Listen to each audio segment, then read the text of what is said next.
నరసింహారావు, ఆంధ్ర తెలంగాణ జిల్లా హరిశోత్తరావు, అదేవిధంగా యాలూరు స్వామిరెడ్డి, పెండేగడ్డి వెంకట సుబ్బయ్య, పివి సుబ్బారెడ్డి, గుర్రం వెంకటరెడ్డి, రామాగో వంటి మహానీయులందరూ ఈ సందర్భంగా జన నివాళులు అర్పిద్దాం.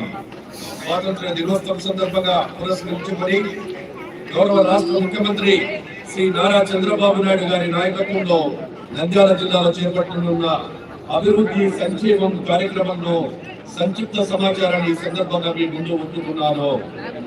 ప్రజా సమస్యలు చక్కటి పరిష్కారం చూపి ప్రజలకు మెరుగైన జీవన ప్రమాణాలు అందించడమే మంచి పాలన.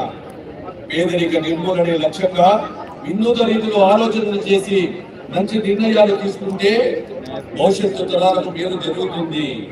రాష్ట్ర చరిత్రలో ఎన్నడూ లేని విధంగా 93% స్ట్రైకింగ్ తో మన కూటమి ప్రభుత్వాన్ని ప్రజలు అత్యధిక మెజార్టీతో గెలిపించారు. రాష్ట్ర పునర్నిర్మాణానికి చిత్తశుద్ధితో కృషి చేయాలి. ఎప్పటికప్పుడు లక్ష్యాలను నిర్దేశించుకొని ముందుకు వెళ్దాము. మనందరం ఒక జవాబుదారీతనంతో పనిచేయాల్సిన అవసరం ఉంది. అభివృద్ధి జరిగితే ఆదాయం వస్తుంది. ఒకవైపు అభివృద్ధి చేస్తూ సంక్షేమం ద్వారా ప్రజల మెచ్చు పాలన అందించాలని మానవతా దృష్టితో ఆలోచించి సమస్యలను పరిష్కరించవచ్చు. ప్రభుత్వ ఆశయాల మేరకు పేదల సేవలు మనమందరము అనుసంధానం కావాలి. మనమంతా కష్టపడితే 2047 నాటికి ప్రపంచంలోనే మనం నంబర్ 1 గా ఉంటాము.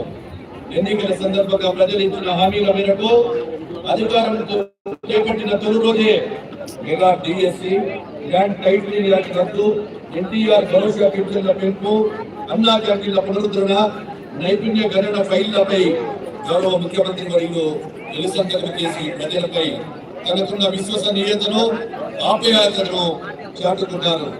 అదేవిధంగా చెప్పిన మాట ప్రకారం ఉచిత ఇసుక పాలసీని మన ప్రభుత్వం అమలు చేస్తుంది.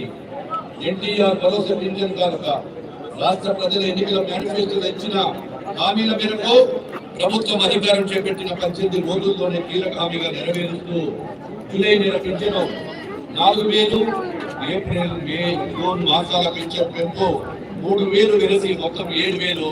గత జూలై 1వ తేదీన 2,21,240 మంది లబ్ధిదారులకు 150 కోట్లు అందించడం జరిగింది.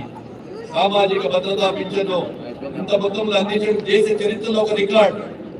జూన్ 1 వరకు 3,000 చొప్పున పింఛను అందుతుండగా మన ప్రభుత్వం ఒకేసారి 1,000 రూపాయలు పెంచి 4,000 చేసింది.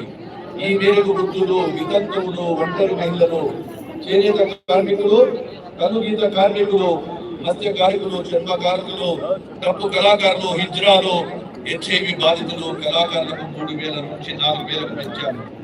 దివ్యాంగులు ఎన్నడూ లేని విధంగా పింఛను 3,000 నుంచి 6,000 పెంచాము. తీవ్రమైన అనారోగ్యంతో వీల్చైర్ లేదా మంచానికి పరిమితమైన వారికి పింఛను 5,000 నుంచి ఏకంగా 15,000 పెంచాము. కుష్టి వ్యాధి కారణంగా వైకల్యం పొందిన వారికి నెలకు 6,000 అందిస్తున్నాము. నెలకు 1వ తేదీన ఇంటి వద్దనే పింఛను పంపిణీ జరుగుతుంది. ఈ ఆగస్టు మాసంలో 2,19,863 మంది లబ్ధిదారులకు 92,82 లక్షల రూపాయల పంపిణీ చేశాము. ల్యాండ్ టైటిల్ యాక్ట్ ఎన్నికల సందర్భంగా రాష్ట్ర ప్రజలు ఇచ్చిన హామీ మేరకు గౌరవ ముఖ్యమంత్రి వర్యులు ప్రమాణ స్వీకారం చేసిన రోజే ఏపీ భూ యజమాన్య హక్కుల చట్టం, ల్యాండ్ టైటిల్ విధానాలను రాష్ట్ర ప్రభుత్వం రూపొందిస్తుంది. నూతన ఇసుక పాలసీని పారదర్శకంగా అమలు చేయడం జరుగుతుంది.